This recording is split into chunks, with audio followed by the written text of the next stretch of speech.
If you remember a year ago, we talked about understanding Pharisees, Sadducees, and Essenes, the Perushim, the Tzdukim, and the Isaim, which were three major groups in Israel 2,000 years ago in Judea at the end of the Second Temple era. Remember, we talked about those three different divisions.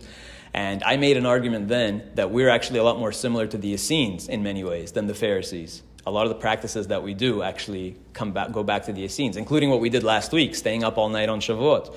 The earliest known reference to staying up all night on Shavuot is from the Essenes. The Essenes used to do this, and many other things. So we talked about that before, that we're actually a lot more similar to the Essenes in many ways than to the Pharisees. So both Jews and Christians make this mistake in saying the rabbis were Pharisees. And Christians say that because Jesus is critical of Pharisees.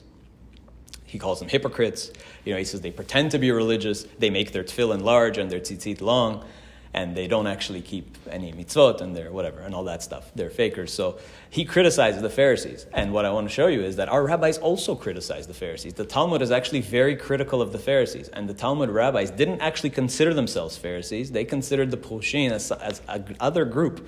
And so much so that in Masechet Chagiga, there's even a line there that the rabbis declare that the Perushim are impure. The Amei Haaretz, the ignorant masses, are considered impure when it comes to purity laws because they don't keep the law, so they don't know what's pure, what's impure. And over there it also says that the Perushim, even though we know that the Perushim are pure because they do maintain purity laws, but just in case we consider them impure because we don't really trust them.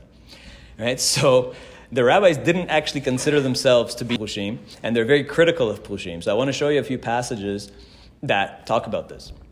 There's a Mishnah in Masechet Sotah where Rabbi Yoshua says that there's 4 types of people that destroy the world. Who are the 4 types of people that destroy the world? First is a Hasid Shoteh. A Hasid Shoteh is a pious fool. Somebody who's so religious that they're foolish. They're too extreme. And then a Rasha Arum, a sinner who's a conniving sinner. Somebody who's openly sinful, who's like proud of his sins.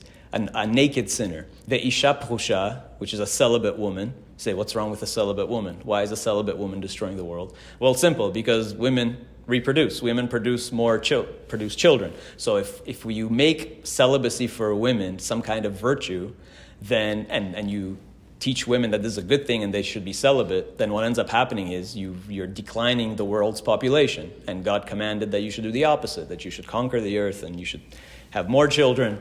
So a celibate woman is kind of like the opposite of what God intended, which is that we should be reproducing. We should have bigger families and things like that. So Isha Perusha is also not a good thing because it's like anti-reproduction.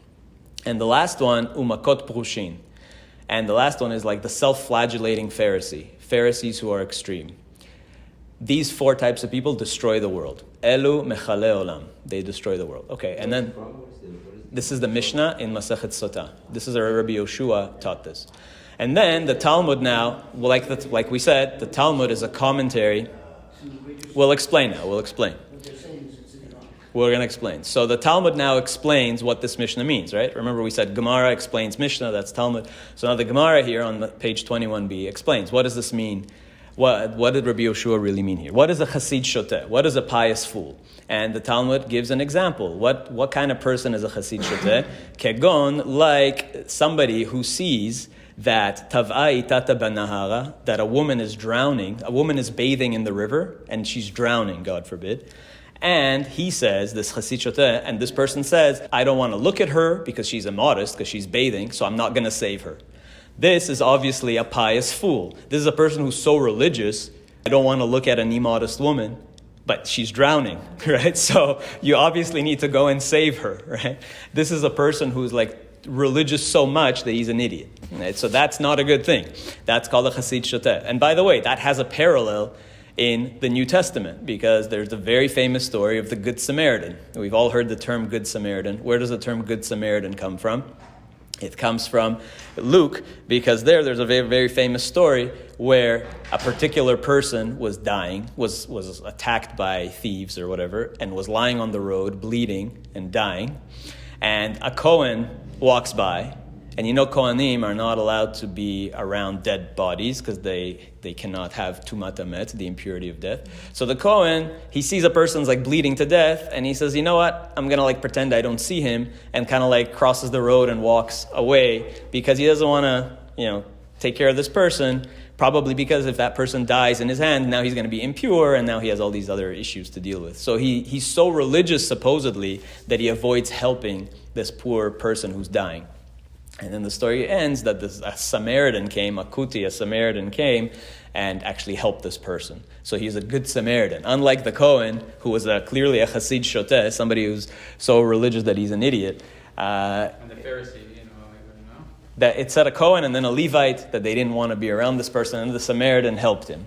So that's a Hasid Shoteh, right? So Jesus said these are the kinds of people that are not good people. Jesus was really talking about a Hasid Shoteh, which is what Rabbi Yoshua is talking about. You're being so religious, he's so worried about purity that he's not going to save. Obviously, in Jewish law, if you see a person who's dying, you go and help them. So that was the Hasid Shoteh. And then the Talmud explains, Tanu Rabbanan Shiva Perushin Hen. There's 7 types of Pharisees.